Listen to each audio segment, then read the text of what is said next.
Assamese education YouTube চেনেলটোলৈ আপোনালোক সকলোকে স্বাগতম জনাইছোঁ। এইচএছৰ ৰিজাল্ট 7 মে'ত ঘোষণা নহয়, 7 মে' ইলেকশ্যন আছে, গম পাইছে আপোনালোকে।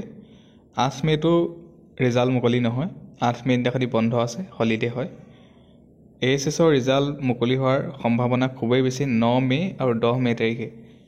অলৰেডি আপোনালোকে গম পাইছে, মুখ্যমন্ত্ৰী হিমন্ত বিশ্ব শৰ্মাদেৱেও কৈছে যে অতি সোনকালেই 10 মে'ৰ ভিতৰত ৰিজাল্ট মুকলি হোৱা বুলি তেওঁ কৈছে।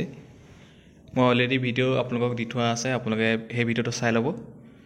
আৰু এইখিনিতে কৈ থ'ব বিচাৰিছোঁ, আপোনালোকে যদি আমাৰ চেনেলৰ ভিডিঅ' চাই ভাল পায়, চেনেলটো ছাবস্ক্ৰাইব কৰি দিব। বহুতেই আমাৰ চেনেলৰ ভিডিঅ' চাই, কিন্তু আপোনালোকে চেনেলটো ছাবস্ক্ৰাইব কৰি ৰখা নাই। চেনেলটো ছাবস্ক্ৰাইব কৰি দিব, ভিডিঅ'টো এটা লাইক কৰিব। আৰু মই গম পাইছোঁ 9 তাৰিখে আপোনালোকৰ ৰিজাল্ট মুকলি হোৱাৰ সম্ভাৱনা খুবেই বেছি।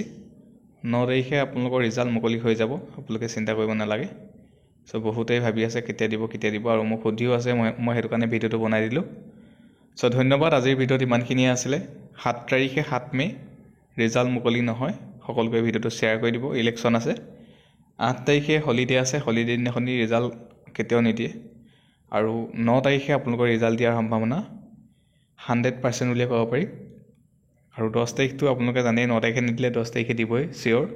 আপোনালোকে মুখ্যমন্ত্ৰী ডাঙৰীয়া আৰু শিক্ষামন্ত্ৰী ডাঙৰীয়া যোনটো টুইটাৰ একাউণ্ট আৰু ফেচবুক একাউণ্টটো আপোনালোকে চেক কৰি থাকিব। তাতে আপোনালোকে গোটেইখিনি ইনফৰ্মেশ্যন পাই যাব। লগতে অফিচিয়েল যোনকেইটা ৱেবছাইট আছে, সেই ৱেবছাইটকেইটাও চেক কৰিব। চ' ধন্যবাদ। আজিৰ ভিডিঅ'ত ইমানখিনি আছিলে। ভিডিঅ'টো যদি ভাল পালে তেতিয়াহ'লে লাইক এটা কৰিব, কমেণ্ট এটা কৰিব, চেনেলটো ছাবস্ক্ৰাইব কৰিব। ধন্যবাদ।